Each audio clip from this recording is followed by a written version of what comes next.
Hello everyone, welcome to P mathematics.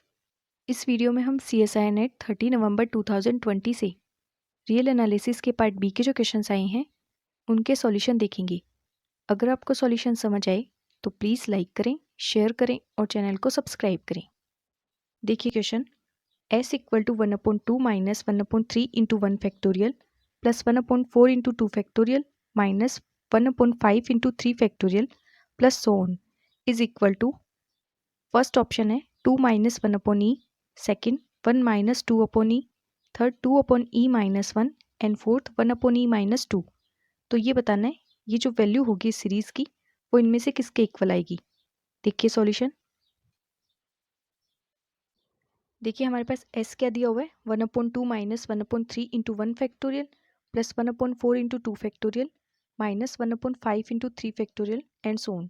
तो इस तरह से हम इसे कैसे लिख सकते हैं। देखिए हम इसे कुछ इस फॉर्म में लिख सकते हैं, sum of n equal to 1 to infinity minus 1 to the power n plus 1 upon n plus 1 into n minus 1 factorial. क्योंकि देखिए जब यहाँ पे n की वैल्यू रखेंगे तो n इक्वल टू 1 रखेंगे तो क्या आ जाएगा, यहाँ पे -1 का स्क्वायर अपॉन 1 प्लस 1 क्या आ जाएगा 2 और ये 1 माइनस 1 यानी 0 फैक्टोरियल वो हमारे पास होता है 1। ठीक है, तो ये आ जाएगा हमारे पास 1। तो यहाँ से हमारे पास वैल्यू आ जाएगी 1/2। नेक्स्ट यहाँ पे जब n इक्वल टू 2 रखेंगे तो हमारे पास वैल्यू आ जाएगी 1/3 इंटू 1 फैक्टोरियल। इसी तरह से आगे की टर्म्स आ जाएगी। तो हमारे पास ये आ गया sum of n equal to 1 to infinity minus 1 to the power n plus 1 upon n plus 1 into n minus 1 factorial. ठीक है, अब देखिए इसे क्या करते हैं हम n से मल्टीप्लाई कर देते हैं और n से डिवाइड कर देते हैं। तो यहाँ से क्या वैल्यू आ गई -1 to the power n plus 1 into n। ऊपर तो ये वैल्यू आ गई और इसके डिवाइड में क्या आ जाएगा n प्लस 1 फैक्टोरियल। क्योंकि देखिए n प्लस 1 फैक्टोरियल को हम कैसे लिख सकते हैं, n plus 1 into n factorial. देखिए n फैक्टोरियल का फॉर्मूला क्या होता है n into n minus 1 factorial. ठीक है, तो अगर यहाँ से n प्लस 1 फैक्टोरियल को ओपन करेंगे तो हम लिखेंगे n plus 1 into n factorial, फिर n फैक्टोरियल को ओपन कर देंगे तो ये आ जाएगा n plus 1 into n minus 1 factorial. तो इस पूरे को हम लिख सकते हैं n प्लस 1 फैक्टोरियल। ठीक है, अब देखिए यहाँ पे क्या करते हैं, इस n को हम इस तरह से लिख देते हैं n प्लस 1 माइनस 1। इसमें 1 ऐड कर देते हैं 1 माइनस कर देते हैं, कोई इफेक्ट नहीं पड़ेगा। तो कुछ इस तरह से हम इसको लिख देते हैं -1 to the power n plus 1 into n plus 1 minus 1 upon n plus 1 factorial. ठीक है, अब यहाँ से देखिए हम क्या करते हैं n प्लस 1 के डिवाइड में इसको लिख देते हैं n plus 1 upon n plus 1 factorial और यहाँ पे -1 अपॉन n प्लस 1 फैक्टोरियल। ठीक है, इनको ऐसे पार्ट्स में लिख देते हैं। ठीक है, अब यहाँ से देखिए ये वैल्यू क्या है n plus 1 upon n plus 1 factorial. n plus 1 factorial को हम क्या लिख सकते हैं n plus 1 into n factorial. ठीक है, और इसके ऊपर क्या n प्लस 1 है तो ये तो कैंसिल हो गया। तो यहाँ से तो हमारे पास वैल्यू आ गई 1 अपॉन एन फैक्टोरियल और यहाँ से आ गई -1 अपॉन n प्लस 1 फैक्टोरियल। अब यहाँ पे समेशन को अप्लाई कर देंगे दोनों पे, तो यहाँ से आ जाएगा, ये तो इसके मल्टीप्लाई में है तो पहले इन दोनों को मल्टीप्लाई करेंगे तो -1 to the power n plus 1 upon n factorial और इसके आगे summation n equal to 1 to infinity. इसी तरह से माइनस इसको मल्टीप्लाई करेंगे -1 to the power n plus 1 upon n plus 1 factorial and ये माइनस पहले से है और sum of n equal to 1 to infinity. अब यहाँ पे क्या करते हैं n की वैल्यूज अप्लाई करते हैं। तो देखिए n इक्वल टू 1 रखेंगे तो ये आ जाएगा 1, n इक्वल टू 2 रखेंगे तो -1 upon 2 factorial, n equal to 3 रखेंगे तो 1 अपॉन 3 फैक्टोरियल। इस तरह से ये वैल्यूज आ जाएगी। फिर यहाँ पे n इक्वल टू 1 रखेंगे तो 1 upon 2 factorial, n equal to 2 रखेंगे तो -1 अपॉन 3 फैक्टोरियल। इस तरह से ये वैल्यूज आ जाएगी। अब देखिए यहाँ पे ये जो वैल्यू है 1 upon 2 factorial -1 upon 3 factorial plus 1 upon 4 factorial, ये यहाँ पे किसका फॉर्मूला है e की पावर -1 का।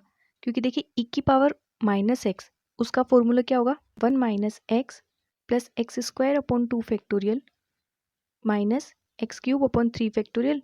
इस तरह से। ठीक है, तो यहाँ पे x की जगह 1 रख देंगे तो e की पावर -1, तो वो फॉर्मूला क्या आ जाएगा 1 upon 2 factorial minus 1 upon 3 factorial and so on. तो यहाँ पे लिख देते हैं e रेज़ टू पावर -1। अब देखिए यहाँ पे इसे लिख सकते हैं ब्रैकेट के बाहर माइनस और इसको भी मल्टीप्लाई कर दे माइनस से तो कोई इफेक्ट नहीं पड़ेगा, क्योंकि जब ये माइनस वापस मल्टीप्लाई होगा तो ये वाली वैल्यू आ जाएगी। तो यहाँ से देखिए माइनस ब्रैकेट के अंदर -1 plus 1 upon 2 factorial minus 1 upon 3 factorial. इस तरह से ये वैल्यूज आ जाएगी। अब यहाँ पे ये वाली जो वैल्यू होगी ये फिर से हमारे पास e⁻⁻1 का फॉर्मूला बन जाएगा। तो इसे हम लिख सकते हैं -1 प्लस e⁻⁻1। ठीक है, तो ये आ जाएगा 1 माइनस e⁻⁻1 और ये माइनस e⁻⁻1। तो ये ऐड होकर वैल्यू आ जाएगी 1 माइनस 2 इंटू e⁻⁻1 और या फिर इसे लिख सकते हैं 1 माइनस 2/e। ठीक है, तो हमारे पास वैल्यू क्या आ गई 1 माइनस 2/e। अब देखिए ऑप्शंस को, देखिए यहाँ पे सेकंड ऑप्शन में दिया हुआ है 1 माइनस 2/e। तो इसकी जो वैल्यू होगी वो किसके इक्वल होगी 1 माइनस 2/e के इक्वल। तो सेकंड ऑप्शन करेक्ट हो गया एंड बाकी के तीनों इनकरेक्ट हो गए। नेक्स्ट क्वेश्चन देखिए, हमें यहाँ पे इस लिमिट की वैल्यू बतानी है। Limit n tends to infinity n+1 n+2 up to n+n इसकी whole power 1/n divided by n is equal to e/4, second 4/e, third e and fourth में दिया हुआ डज नॉट एग्जिस्ट। तो यहाँ पे हमें इस लिमिट की वैल्यू फाइंड करनी है, इनमें से क्या आएगी। ठीक है, देखिए सॉल्यूशन।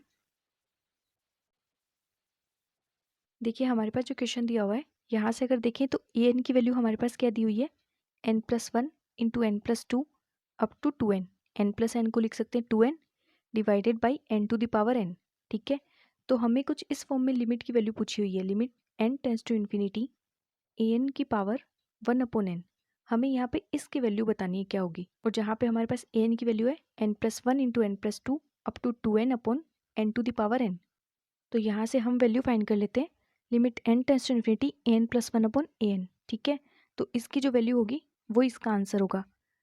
तो यहाँ से देखिए n+1 क्या आएगा n+2, n की जगह रखेंगे n+1 तो ये आ गया n+2 n+3 up to 2n+2 divided by n+1 to the power n+1।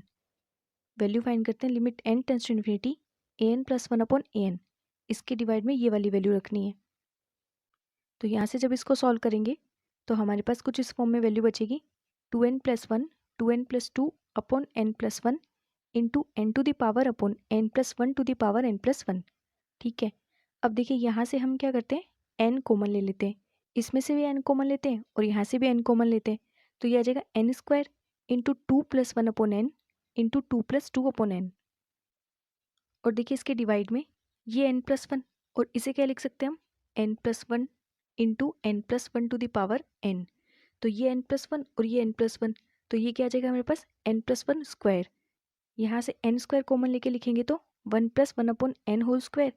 फिर यहाँ से आ जाएगा n to the power n जो हमारे पास n+1 to the power n होगा। यहाँ से n कॉमन लेंगे तो क्या आ जाएगा ब्रैकेट के बाहर n to the power n into 1 + 1/n to the power n। ठीक है, अब यहाँ से ये n² से ये n² कैंसिल और ये n to the power n से ये n to the power n cancel. Value बचेगी हमारे पास 2 + 1/n into 2 + 2/n upon 1 + 1/n² into 1/1 + n to the power n। ठीक है, अब जब लिमिट अप्लाई करेंगे n टेंड्स टू इन्फिनिटी तो यहाँ से 1/∞ 0, ये 2/∞ ये भी 0, तो 2 इंटू 2 ये वैल्यू तो आ जाएगी हमारे पास 4। अब देखिए यहाँ पे अप्लाई करेंगे तो ये आ जाएगा 1 क्योंकि यहाँ पे 1/∞ 0। यहाँ जब अप्लाई करेंगे limit n tends to infinity तो ये हमारे पास 1 की पावर इन्फिनिटी केस बन जाएगा। तो इसको कैसे सॉल्व करते हैं, इसके लिए फॉर्मूला होता है e to the power limit n tends to infinity. यहाँ पे सपोज ये f और ये g, तो f इंटू जी, तो ये कैंसिल होके वैल्यू क्या आ गई e के इक्वल। ठीक है, तो इस लिमिट की वैल्यू हमारे पास क्या होती है limit n tends to infinity 1 + 1/n to the power n इसकी वैल्यू होती है e के इक्वल। तो वैल्यू आ गई हमारे पास सॉल्व होके 4/e। अब हमें पता है limit n tends to infinity an to the power n equal to limit n tends to infinity an + 1/an। तो इसकी वैल्यू हमारे पास आई है 4/e, तो यही वैल्यू हमारे पास हो जाएगी इसकी value limit n tends to infinity an to the power 1/n। तो हमारे पास जो क्वेश्चन में वैल्यू पूछी हुई है उसका आंसर हो जाएगा 4/e। इसकी वैल्यू हमारे पास क्या आई है 4/e। तो यहाँ से सेकंड ऑप्शन करेक्ट हो गया एंड बाकी के तीनों इनकरेक्ट हो गए। नेक्स्ट क्वेश्चन देखिए, late f be a known constant polynomial of degree k and let g such that R2R be a bounded continuous function, then which of the following statements is necessarily true? Option first, there always exists x0 belongs to R such that fx0 equal to gx0. Second, there is no x0 belongs to R such that fx0 equal to gx0. Third, there exists x0 belongs to R such that fx0 equal to gx0 if k is even. Fourth, there exists x0 belongs to R such that fx0 equal to gx0 if k is odd. तो देखिए solution, देखिए हमें दिया f क्या है, non constant polynomial of degree k, तो हमारे पास कुछ इस फॉर्म में fx आ जाएगा a0 plus a1x up to a k minus one x to the power k minus one plus a k x to the power k, and g हमें दिया हुआ है r to r be a bounded continuous function. तो देखिए हम option first and third के लिए counter example लेके चलते हैं। हम fx कंसिडर करते हैं एक्स स्क्वायर प्लस वन, यहाँ पे हमारे पास k की वैल्यू क्या है 2, हम 2 डिग्री का एक नॉन कांस्टेंट पॉलिनोमियल कंसिडर करते हैं fx equal to x square plus one, और gx एक बाउंडेड कंटिन्यूस फंक्शन, तो gx हम कंसिडर करते हैं -5, ये कांस्टेंट है तो ये हमारे पास बाउंडेड भी है कंटिन्यूस भी है क्योंकि ये कांस्टेंट फंक्शन है। तो हमने fx और gx कुछ इस फॉर्म में कंसिडर कर लिए। अगर यहाँ से इनका ग्राफ देखें तो हमारे पास ग्राफ कुछ इस फॉर्म में आ जाएगा, यहाँ पे ये हमारे पास fx का ग्राफ और ये हमारे पास gx का ग्राफ, तो हमारे पास ये ग्राफ कुछ इस फॉर्म में बनेगा। अब देखिए यहाँ पे कोई भी ऐसा पॉइंट नहीं है x0 जिसके लिए हमारे पास fx0 इक्वल टू gx0 हो, तो यहाँ से हमारे पास option first and third incorrect हो जाएंगे क्योंकि हमें फर्स्ट में दिया हुआ है there always exist x0 belongs to r such that fx0 equal to gx0, लेकिन हमने जो काउंटर एग्जाम्पल लिया वहाँ से हमारे पास कोई भी x0 ऐसा एग्जिस्ट नहीं कर रहा है जिसके लिए ये दोनों इक्वल हो। इसी तरह से थर्ड में दिया there exist x0 such that fx0 equal to gx0 if k is even, हमने k की वैल्यू क्या ली 2, लेकिन हमारे पास ऐसा कोई भी x0 एग्जिस्ट नहीं कर रहा जिसके लिए fx0 और gx0 इक्वल हो, तो यहाँ से हमारे पास फर्स्ट और थर्ड ऑप्शन इनकरेक्ट हो गए। फिर देखिए हम ऑप्शन सेकंड के लिए एग्जाम्पल कंसिडर करते हैं fx इक्वल टू एक्स और gx इक्वल टू 3, तो यहाँ से देखिए fx का ग्राफ कुछ इस फॉर्म में होगा, ये हमारे पास x और gx का ग्राफ हमारे पास ये gx क्या है हमारे पास 3 है तो ये लाइन आ जाएगी, तो यहाँ पे हमारे पास एक पॉइंट ऐसा मिलेगा जिसके लिए fx0 इक्वल टू gx0, तो यहाँ से अगर हम देखें सेकेंड ऑप्शन हमारे पास इनकरेक्ट हो जाएगा। इसमें दिए there is no x0 such that fx0 equal to gx0, पर हमारे पास ऐसा x0 मिलेगा जिसके लिए ये दोनों वैल्यू इक्वल हो जाए, ठीक है, क्योंकि हमारे पास यहाँ पे हमारे पास ये एक ऐसा पॉइंट मिल रहा है जहाँ पे ये दोनों ग्राफ इंटरसेक्ट कर रहे हैं, तो हमारे पास ऐसा x0 एग्जिस्ट करेगा, ठीक है, तो इस वजह से सेकेंड ऑप्शन भी इनकरेक्ट हो जाएगा। तो यहाँ हमने ऑप्शन फर्स्ट सेकेंड और थर्ड तीनों ऑप्शन काउंटर एग्जाम्पल से डिस्कार्ड कर दिए, देन हमारे पास फोर्थ ऑप्शन करेक्ट हो जाएगा there exist x0 belongs to r such that fx0 equal to gx0 if k is odd, ठीक है, तो यहाँ से फोर्थ ऑप्शन करेक्ट हो गया एंड बाकी की तीनों इनकरेक्ट हो गई। नेक्स्ट क्वेश्चन देखिए, let y equal to 1 2 3 up to 100 and let h such that y to y be a strictly increasing function, the total number of functions g from y to y satisfying GHJ equal to HGJ for every j belongs to y is option first 0, second 100 factorial, third 100 to the power 100, fourth 100 to the power 98। हमें यहाँ पे बताना है total number of functions g from y to y, ठीक है, तो यहाँ पे हमें y से y पे जो टोटल नंबर ऑफ फंक्शंस है उनकी वैल्यू बतानी है। देखिए सॉल्यूशन, देखिए हमें h दिया हुआ है स्ट्रिक्टली इंक्रीजिंग फंक्शन, तो यहाँ पे हम h को कंसिडर करते हैं आइडेंटिटी फंक्शन। इसका मतलब अगर h आइडेंटिटी फंक्शन है then H J equal to J for every j belongs to y, ठीक है, तो हमने यहाँ पे h ऐसा कंसिडर किया है जो स्ट्रिक्टली इंक्रीजिंग फंक्शन है और कैसा फंक्शन है आइडेंटिटी फंक्शन है। अब हमें दिया हुआ g क्या है y टू y फंक्शन है such that g h J equal to H g j, ये वाली कंडीशन सेटिस्फाई होनी चाहिए।